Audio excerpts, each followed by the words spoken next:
বন্ধুরা, আশা করি তোমরা সবাই ভালো আছো। তো আমার চ্যানেলে তোমাদের সকলকে স্বাগতম। তো আজ আমরা যে বিষয় নিয়ে আলোচনা করব সেটা হলো মাধ্যমিক ইতিহাস এর ফার্স্ট ইউনিট টেস্ট পরীক্ষার জন্য আমাদের কি কি পড়তে হবে, কোথা থেকে আমাদের প্রশ্ন আসবে, কেমন মানের প্রশ্ন আমাদের আসবে এবং কোন কোন প্রশ্নগুলো ইম্পর্ট্যান্ট। তো আজকের আলোচনা যে শুধুমাত্র ফার্স্ট ইউনিট টেস্টের মধ্যে সীমাবদ্ধ থাকবে সেটা কিন্তু নয়, কারণ আজ যে সাজেশন বা যে প্রশ্ন তোমাদের সামনে তুলে ধরবো সেই প্রশ্নটা যেমন ফার্স্ট ইউনিট টেস্টে কাজে লাগবে, ঠিক একই রকমভাবে টেস্ট পরীক্ষায় এমনকি ফাইনাল পরীক্ষায়ও কাজে লাগবে। ঠিক এরকমভাবেই তোমাদের জন্য আমরা প্রশ্ন রেডি করে শেয়ার করছি। অর্থাৎ প্রিপারেশনটা যে শুধুমাত্র অল্প একটু সময়ের জন্য সেটা কিন্তু নয়, প্রিপারেশনটা একদম পুরো ফাইনাল পর্যন্ত বয়ে নিয়ে যেতে হবে। এটাই হলো এই সাজেশনের মূল লক্ষ্য। তো প্রথমেই সিলেবাস সম্পর্কে আলোচনা করি। আমাদের ফার্স্ট ইউনিট টেস্টে বেশিরভাগ স্কুলেই স্বাভাবিকভাবে তোমরাও স্কুল থেকে শুনে নেবে, কারণ যেহেতু স্কুলের টিচার প্রশ্ন করবেন সেহেতু তিনি আবার তার মতো করে ভাবতেও পারেন, কিন্তু যেটা রুলস রয়েছে বা যেটা নিয়মকানুন রয়েছে সাধারণ বেশিরভাগ স্কুল যে নিয়মে চলবে সেই নিয়মেই তোমাদের সঙ্গে সমস্ত সাবজেক্টগুলো শেয়ার করছি। এর আগে বিভিন্ন সাবজেক্টগুলো শেয়ার করেছি, যারা দেখোনি তারা ডেসক্রিপশন বক্সের লিঙ্ক বা চ্যানেল প্লে লিস্টে গিয়ে ফার্স্ট ইউনিট টেস্ট সাজেশন বলে দেখতে পাবে মাধ্যমিক 2026, তাহলে কিন্তু অটোমেটিক তোমরা সেখান থেকে সমস্ত সাবজেক্টগুলো দেখে নিতে পারবে। তো প্রথমে আসি সিলেবাসে। আমাদের সিলেবাসে কি বলছে দেখো, আমাদের সিলেবাসে ইতিহাসের জন্য 3টে চ্যাপ্টার রয়েছে। কি কি? প্রথম অধ্যায়, দ্বিতীয় অধ্যায়, তৃতীয় অধ্যায়, একদম শর্টকাট মেথড। প্রথম অধ্যায় রয়েছে ইতিহাসের ধারণা, দ্বিতীয় অধ্যায় সংস্কার বৈশিষ্ট্য পর্যালোচনা, আর তৃতীয় অধ্যায় রয়েছে প্রতিরোধ ও বিদ্রোহ। এবার তোমাদের যে কথাটা বলার সেটাকে বলে নিই। দেখো, প্রথম অধ্যায় থেকে শুধুমাত্র 2 মার্কের প্রশ্ন আসে, 4 মার্কের প্রশ্ন আসে। দ্বিতীয় অধ্যায় থেকে 2 মার্ক, 4 মার্ক এবং 8 মার্কের প্রশ্ন আসে। তৃতীয় অধ্যায় থেকেও 2 মার্ক, 4 মার্ক এবং 8 মার্কের প্রশ্ন আসে। তাহলে কি পেলাম? প্রথম অধ্যায়ের প্রশ্নগুলো আমরা শুধু রেডি করব 2 মার্কের জন্য এবং 4 মার্কের জন্য। দ্বিতীয় অধ্যায়ের প্রশ্ন আমাদের 2, 4, 8 যে কোনো কিছু আসতে পারে। আবার তৃতীয় অধ্যায়ের প্রশ্নও তাই, 2, 4, 8 যে কোনো কিছু আসতে পারে। এবার বিগত বছরের ইতিহাসের যে প্রশ্নের ধরন, সেই ধরনটা যদি তোমরা দেখো তাহলে একটা জিনিস পরিষ্কার বুঝতে পারবে। তুমি আজ যে প্রশ্ন 2 মার্কের জন্য পড়ছো সেই প্রশ্ন যে 4 মার্কে আসবে না তার কোনো গ্যারান্টি নেই। বোঝা গেল কি বললাম? অর্থাৎ তোমাকে একটা মিডিল জায়গায় দাঁড়িয়ে থাকতে হবে। মিডিল জায়গাটা কোনটা? তাহলে 2, 4, 8 এর মিডিল জায়গাটা কোনটা আসে? 4। তাহলে তোমার প্রিপারেশনের বেশিরভাগ ক্ষেত্রগুলো হবে 4 মার্কের জন্য। আমি বলে দেবো যে 2 মার্কের জন্য এই প্রশ্নগুলো রেডি করো, 4 মার্কের জন্য এই প্রশ্নগুলো রেডি করো, 8 মার্কের জন্য এই প্রশ্নগুলো রেডি করো। ওকে, ঠিক আছে, কোনো সমস্যা নেই। কিন্তু যে কথাটা তোমাকে অবশ্যই অবশ্যই মাথায় রাখতে হবে সেটা হচ্ছে যে সাজেশন সবসময় এমনভাবে রেডি করবে যে প্রশ্নের মানের যদি পরিবর্তন ঘটে তবুও তুমি লিখতে পারবে। একটা প্রশ্ন আমি সাজেশনে বললাম 2 মার্কে দিলাম, সেই প্রশ্নটাই পরীক্ষাতে 4 মার্কে এলো, সেই প্রশ্নটাই, কারণ আসতে পারে, এটা প্রথমেই বলে নিচ্ছি। কারণ ইতিহাসের যা প্রশ্নের ধরন 2 মানে যে 2ই আসবে তার কোনো গ্যারান্টি নেই। 2 মানে 2ও আসতে পারে, 2 মানে 4ও আসতে পারে। আবার 8 মার্কের প্রশ্ন যে ডাইরেক্ট 8 মার্কের প্রশ্ন আসবে সেটারও কোনো নিশ্চয়তা নেই, কারণ সেখানেও আমরা দেখতে পাচ্ছি 5+3, 4+4 এরকমভাবে ব্রেকিং হয়ে প্রশ্নগুলো আসছে। তো সেই জায়গায় দাঁড়িয়ে আজকে আমরা 3টে অধ্যায় থেকে, প্রথম অধ্যায় থেকে 2 মার্কের প্রশ্ন এবং 4 মার্কের প্রশ্ন, দ্বিতীয় অধ্যায় থেকে 2, 4 এবং 8 মার্কের প্রশ্ন, এবং তৃতীয় অধ্যায় থেকে 2, 4 এবং 8 মার্কের প্রশ্ন শেয়ার করছি। এই প্রশ্নগুলো একদম পুরো ফাইনালের জন্য রেডি করে ফেলো। আশা রাখছি এর মধ্যে ফার্স্ট ইউনিট টেস্ট, টেস্ট পরীক্ষা, এমনকি ফাইনাল পরীক্ষাও এখান থেকে তোমরা প্রশ্ন কিন্তু কমন পাবে। আর একটা কথা বলে রাখি, ফাইনালেও অর্থাৎ ফাইনাল পরীক্ষাতেও কিন্তু প্রথম অধ্যায় থেকে একটা 2 মার্কের প্রশ্ন এবং একটা 4 মার্কের প্রশ্ন তোমরা কমন পাবেই। দ্বিতীয় অধ্যায় থেকে দুটো 2 মার্কের প্রশ্ন এবং একটা 4 মার্কের প্রশ্ন কমন পাবে। আর তৃতীয় অধ্যায় থেকে দুটো 2 মার্কের প্রশ্ন এবং একটা 4 মার্কের প্রশ্ন 100% কমন পাবেই। আর 2, 3 এবং 4 চ্যাপ্টার যেহেতু ফার্স্ট ইউনিট টেস্টে নেই তবুও আমি বলে দিচ্ছি আলোচনার সুবিধার্থে, এই 3টে চ্যাপ্টার থেকে একটা 8 মার্কের প্রশ্ন কিন্তু ফাইনাল পরীক্ষাতে আসবে। আমি একটু সিলেবাসটাও তোমাদের এর সঙ্গে বুঝিয়ে দিলাম। এবার চলো দেখে নেব ইম্পর্টেন্ট প্রশ্নগুলো কী কী রয়েছে, যে প্রশ্নগুলো পড়লে আমরা ফার্স্ট ইউনিট টেস্ট পরীক্ষায় একদম হুবহু কমন পেতে পাবো। আর শর্টের জন্য বইকে খুঁটিয়ে পড়ো, আমরা অধ্যায়ভিত্তিক যে শর্ট আগেই শেয়ার করেছি সেগুলো দেখতে থাকো। চলো দেখে নেওয়া যাক প্রশ্নগুলো। বন্ধুরা, তাহলে পরপর প্রশ্নগুলো এবার একটু দেখে নেওয়া যাক। তোমাদের স্বাভাবিকভাবে প্রথম অধ্যায় ইতিহাসের ধারণা থেকে 2 মার্কের প্রশ্ন কী কী আসতে পারে দেখে নিই। স্থানীয় ইতিহাস চর্চা বলতে কী বোঝো? সামাজিক ইতিহাসের সংজ্ঞা দাও। নতুন সামাজিক ইতিহাস চর্চা বলতে কী বোঝো? ব্রিটিশ সরকার সোমপ্রকাশ পত্রিকা বন্ধ করে দিতে চেয়েছিলেন কেন?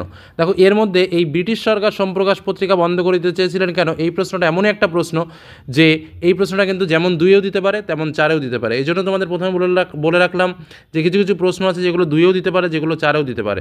ঠিক আছে, দ্বিতীয় প্রশ্ন চলে আসো। পরিবেশগত আন্দোলনের গুরুত্ব কী? পরিবেশের ইতিহাসের গুরুত্ব কী? ভারতের জাতীয়তাবাদের ইতিহাসে 1911 খ্রিস্টাব্দ গুরুত্বপূর্ণ কেন? প্রত্যেকটা প্রশ্ন ইম্পর্টেন্ট, ভেরি ভেরি ইম্পর্টেন্ট। পরবর্তী প্রশ্ন, পোশাক পরিচ্ছদ থেকে আমরা কীভাবে ইতিহাসের কথা জানতে পারি? তারপরে কোশ্চেন, স্মৃতিকথা অথবা আত্মজীবনীকে কীভাবে আধুনিক ভারতের ইতিহাস চর্চার উপাদান হিসেবে ব্যবহার করা যায়? পরবর্তী প্রশ্ন, নিম্নবর্গের ইতিহাস চর্চা কাকে বলে? 2জন নিম্নবর্গীয় ইতিহাস চর্চাবিদের নাম লেখো।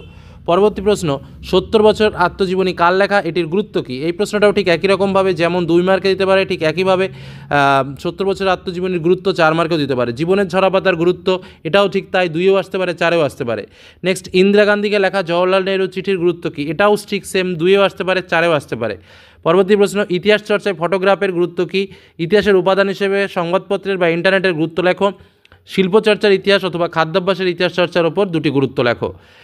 নেক্সট আমরা চলে আসবো 2 মার্কের প্রশ্ন দ্বিতীয় অধ্যায় থেকে। তাহলে প্রথম অধ্যায় থেকে 2 মার্কের প্রশ্নগুলো বললাম, তবে কিছু কিছু প্রশ্ন কিন্তু রয়েছে যেগুলো শুধুমাত্র 2-এ নয় 4-এও আসতে পারে, সেটাও কিন্তু তোমাদের শেয়ার করলাম। এবার আসি দ্বিতীয় অধ্যায়, সংস্কার বৈশিষ্ট্য পর্যালোচনা। 2 মার্কের জন্য মোস্ট ইম্পর্টেন্ট প্রশ্ন, পাশ্চাত্য শিক্ষা প্রসারে ডেভিড হ্যালের অবদান আলোচনা করো। এশিয়াটিক সোসাইটির গুরুত্ব কী? এখানে কয়েকটা টিকা রয়েছে, যে টিকাগুলো খুব ভালো করে পড়বে। উডের ডেসপাস, নব্যবঙ্গ, নব্য বেদান্ত, প্রাচ্যবাদী ও পাশ্চাত্যবাদী দ্বন্দ্ব, সাধারণ ব্রাহ্ম সমাজ ও আদি ব্রহ্ম সমাজ, সর্বধর্ম সমন্বয়, প্রাচ্য পাশ্চাত্য দ্বন্দ্ব কী? ঠিক আছে। পরবর্তী প্রশ্ন, সংবাদপত্র ও সাময়িক পত্রের মধ্যে পার্থক্য কী? রামকৃষ্ণ মিশন প্রতিষ্ঠার উদ্দেশ্য কী? কেশবচন্দ্র সেন বিখ্যাত কেন? 19 শতকে ধর্ম সংস্কার আন্দোলনের মূল বৈশিষ্ট্য কী? বিজয়কৃষ্ণ গোস্বামী শ্রীরামকৃষ্ণদেব স্মরণীয় কেন? হুতম প্যাচার নকশা গ্রন্থের গুরুত্ব কী? উচ্চশিক্ষা বিস্তারে কলকাতা বিশ্ববিদ্যালয়ের ভূমিকা কী ছিল? ব্যাস, এই কটাই হচ্ছে 2 মার্কের প্রশ্ন। আর এই লাস্ট যেটা বললাম, উচ্চশিক্ষা বিস্তারে কলকাতা বিশ্ববিদ্যালয়ের ভূমিকা, এই প্রশ্নটা কিন্তু যেমন 2-এও আসতে পারে, ঠিক একই রকমভাবে 4-এও আসতে পারে। এবার আসবো তৃতীয় অধ্যায়, প্রতিরোধ ও বিদ্রোহ বৈশিষ্ট্য ও বিশ্লেষণ। এখান থেকে 2 মার্কের প্রশ্ন তো আসবেই, তো কিছু কিছু টিকা রয়েছে, তার মধ্যে খুদকাটি প্রথা, দিকু, চুয়াড়, কেনারাম ও Becharam, Tariqa Muhammadiya, Ulgulan, very very important question. ঠিক আছে, পরবর্তী প্রশ্ন দেখো, 19 শতকে উপজাতি বিদ্রোহের মূল কারণ কী ছিল? খুব ইম্পর্টেন্ট প্রশ্ন, কারণ এই প্রশ্নটা কিন্তু তোমার 4 মার্কেও আসতে পারে। পরবর্তী প্রশ্ন, নীল বিদ্রোহের সময় হরিশ্চন্দ্র মুখোপাধ্যায় বা হিন্দু পেট্রিয়ট পত্রিকার ভূমিকা কী ছিল? সাঁওতাল বিদ্রোহের কোল, ভিল, ফরাজি বিদ্রোহের স্থান এবং একজন করে নেতার নাম। অর্থাৎ এই প্রশ্নটা যেমন এমসিকিউ এসএকিউদের জন্য ইম্পর্টেন্ট, একই রকমভাবে 2-এর জন্য ইম্পর্টেন্ট, কারণ প্রত্যেকটা বিদ্রোহের স্থান এবং তার 2জন করে নেতৃত্বের নাম কিন্তু মনে রাখবে। পরবর্তী প্রশ্ন, নীল বিদ্রোহে খ্রিস্টান মিশনারিদের ভূমিকা কেমন ছিল? ভারতবর্ষে কোম্পানির উদ্যোগে নীল চাষ শুরু হয়েছিল কেন? এলাকা চাষ ও বে এলাকা চাষ বলতে কী বোঝো? দুদু মিয়া, হরিশ্চন্দ্র মুখোপাধ্যায়, রানী শিরোমণি, দেবী চৌধুরানী বিখ্যাত কেন? ভেরি ভেরি ইম্পর্টেন্ট প্রশ্ন প্রত্যেকটা। এবার আমরা আসবো 4 মার্কের প্রশ্ন। প্রথম অধ্যায় ইতিহাসের ধারণা থেকে 4 মার্কের প্রশ্ন। এই প্রশ্নটা যেমন আমরা 2-এও কিন্তু তোমাদের শেয়ার করেছি, যে ইন্দিরা গান্ধীকে লেখা জওহরলাল নেহরু চিঠি সম্পর্কে আলোচনা করো বা গুরুত্ব আলোচনা করো, ঠিক একই প্রশ্ন কিন্তু 4-এও রয়েছে। পরবর্তী প্রশ্ন, আধুনিক ইতিহাস চর্চায় খেলার ইতিহাসে বা নারীর ইতিহাসের গুরুত্ব কী? জাতীয়তাবাদের উন্মেষে সোমপ্রকাশ পত্রিকার ভূমিকা উল্লেখ করো।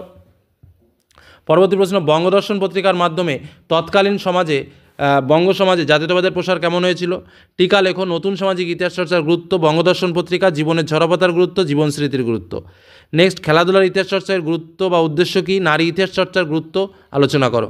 দেখো এই প্রশ্নের মধ্যে কিছু কিছু প্রশ্ন রয়েছে যেগুলো কিন্তু আমার 2 মার্কেও রয়েছে, যেমন জীবন স্মৃতি 2 মার্কে রয়েছে, আর নতুন সামাজিক ইতিহাস চর্চা 2 মার্কে দেওয়া রয়েছে। এরকম কিন্তু কিছু কিছু প্রশ্ন আছে যেগুলো 2-এও দেওয়া রয়েছে, 4-এও দেওয়া রয়েছে। তোমরা সমস্ত প্রশ্নগুলো চেষ্টা করবে 4-এর জন্য বেশি করে ঘাটা, কারণ 4 এমন একটা ভ্যালুর কোশ্চেন যেগুলো পড়লে তুমি 2-ও লিখতে পারবে, 4-ও লিখতে পারবে, কিন্তু 2 পড়লে বা 4 করতে একটু কষ্ট হয়। পরবর্তী অধ্যায় দ্বিতীয় অধ্যায় থেকে 4 মার্কের প্রশ্ন, 19 শতকে বাংলায় শিক্ষা বিস্তারে রামমোহন রায়ের ভূমিকা আলোচনা করো। সমাজ সংস্কার আন্দোলনে ব্রহ্ম সমাজের ভূমিকা কী? আধুনিক চিকিৎসা ব্যবস্থায় চিকিৎসাবিদ্যার চর্চায় কলকাতা মেডিকেল কলেজের ভূমিকা আলোচনা করো। এই প্রশ্নটা যেমন 2-এও দিয়েছিলাম। পরের প্রশ্ন, প্রাচ্য পাশ্চাত্য শিক্ষা বিষয়ক দ্বন্দ্ব কী? এটাও 2-এও দেওয়া ছিল। আচ্ছা, তারপরের প্রশ্ন, নীলকর সাহেবদের অত্যাচারের বিরুদ্ধে হিন্দু পেট্রিয়ট পত্রিকা কীভাবে জনমত গড়ে তোলে? এটাও 2-এ দিয়েছি। জাতীয় জাগরণ ও সমাজ সংস্কারে স্বামী বিবেকানন্দের অবদান আলোচনা করো। তারপরে হুতুম প্যাচার নকশাতে লেখক কীভাবে কলকাতার সমাজচিত্র তুলে ধরেছেন, ভেরি ভেরি ইম্পর্টেন্ট কোশ্চেন। এবার তৃতীয় অধ্যায় বিদ্রোহ ও প্রতিরোধ বিদ্রোহ থেকে, তিতুমির ওহাবী আন্দোলনকে পরিচালনা করার ক্ষেত্রে কী কী পদক্ষেপ গ্রহণ করেছিল? সন্ন্যাসী ফকির অথবা চুয়াড় বিদ্রোহ অথবা মুন্ডা বিদ্রোহের অথবা সাঁওতাল বিদ্রোহের কারণগুলি আলোচনা করো। সরি, মুন্ডা বিদ্রোহ হবে না, মুন্ডা বিদ্রোহ পড়তে হবে না, মুন্ডা বিদ্রোহ তোমাদের আসবে না, ঠিক আছে, মুন্ডা বিদ্রোহ আসবে না। পরবর্তী পরবর্তী প্রশ্ন চলে আসো, নীল বিদ্রোহে সংগঠিত হওয়ার পেছনে কী কী কারণ ছিল? নীলকর সাহেবদের কৃষকদের ওপর কীভাবে অত্যাচার করতো সংক্ষেপে আলোচনা করো। ঔপনিবেশিক অরণ্য আইন বা তারিকি মোহাম্মদিয়ার মূল ভাবধারা ব্যাখ্যা করো। ওকে, হয়ে গেল। এবার আসবো 8 মার্কের প্রশ্ন। প্রথম অধ্যায় ইতিহাসের ধারণা থেকে 8 মার্কের প্রশ্ন আসে না। দ্বিতীয় অধ্যায় থেকে প্রশ্ন, বিবেকানন্দ ধর্ম সংস্কারের আদর্শ ব্যাখ্যা করো অথবা স্বামীজির নব্যবেদান্তের স্বরূপ বিশ্লেষণ করো। রামকৃষ্ণের সর্বধর্ম সমন্বয়ের আদর্শ ব্যাখ্যা করো। নারী শিক্ষা ও নারী মুক্তি আন্দোলনে ঈশ্বরচন্দ্র বিদ্যাসাগরের ভূমিকা এবং পাশ্চাত্য শিক্ষা বিস্তারে রাজা রামমোহন রায়ের ভূমিকা আলোচনা করো। ব্রাহ্ম সমাজের ভাঙ্গনের কারণগুলি ও পর্যায়গুলি উল্লেখ করো অথবা টিকা লেখো। ব্রাহ্ম সমাজ, বাংলার নারী মুক্তি আন্দোলনে বামাবোধিনী পত্রিকার তাৎপর্য অথবা হুতুম প্যাচার নকশা গ্রন্থের গুরুত্ব ও বা হিন্দু পেট্রিয়ট পত্রিকার গুরুত্ব আলোচনা করো। শিক্ষা বিস্তারে ডেভিডিয়াস স্মরণীয় কেন, টিকা লেখো। প্রাচ্য পাশ্চাত্য দ্বন্দ্ব, টিকা লেখো। প্রাচ্য পাশ্চাত্য দ্বন্দ্বের সমস্যা প্রকল্পে কী কী ব্যবস্থা নেওয়া হয়েছিল। এবার তৃতীয় অধ্যায় প্রতিরোধ বিদ্রোহ থেকে সাঁওতাল বিদ্রোহ, বাংলায় ওয়াহাবি আন্দোলন ও ফরাজি বিদ্রোহের কারণ ও ফলাফল আলোচনা করো।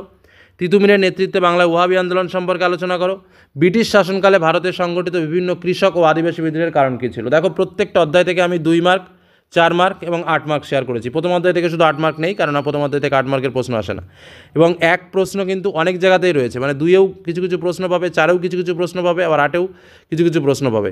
তো এই প্রশ্নগুলো তোমাকে দেখে যেতে হবে। তবে অনেকে বলতে পারো যে স্যার প্রশ্ন অনেক দিয়েছেন। দেখো, প্রশ্নটা তোমার শুধু ফার্স্ট ইউনিট টেস্টের জন্য দিইনি, প্রশ্নটা একদম ফাইনালের জন্য দিয়েছি। এই প্রশ্নগুলো প্র্যাকটিস করো, কোনো রকম কোনো সমস্যা নেই, ভালো করে প্র্যাকটিস করো, ফাইনালে ভালো রেজাল্ট করো। আর তোমরা যদি বলো যে স্যার আমরা আরও একটু কম পড়তে চাই, এত পড়বো না, তাহলে আমি বলবো যে এখন থেকে ফাঁকি মারার বুদ্ধিটা না করাই ভালো। তবুও দেখবে কিছু কিছু প্রশ্ন আমি প্রথম দিকে দিয়েছি, প্রথম 5টা করে কোশ্চেন প্রত্যেকটা চ্যাপ্টারে, সেই প্রশ্নগুলো সবথেকে বেশি ইম্পর্টেন্ট, সেটাও তোমাদের বলে রাখলাম, ঠিক আছে। কিন্তু সেটা পরের কথা, চেষ্টা করবে সমস্ত প্রশ্নগুলো রেডি করার, কারণ ফাইনালে এর মধ্যে থেকেই প্রশ্ন আসবে। মানে এই কটা প্রশ্ন যদি ভালো করে রেডি করতে পারো, ফাইনালে তোমরা এখান থেকেই মোটামুটি 30 থেকে 40 মার্ক কমন কিন্তু এই কটা চ্যাপ্টারের মধ্যেই রয়েছে, এটুকু শুধু বলে রাখলাম, ঠিক আছে। তো এই বলে আলোচনা শেষ করছি। অন্যান্য বিভিন্ন ভিডিওর সাজেশনগুলো তোমাদের তুলে ধরেছি, সেগুলো ডেসক্রিপশন বক্সে লিঙ্ক দেখে নিও, বা চ্যানেল প্লেলিস্টে গিয়েও তোমরা দেখে নিতে পারো। ধন্যবাদ।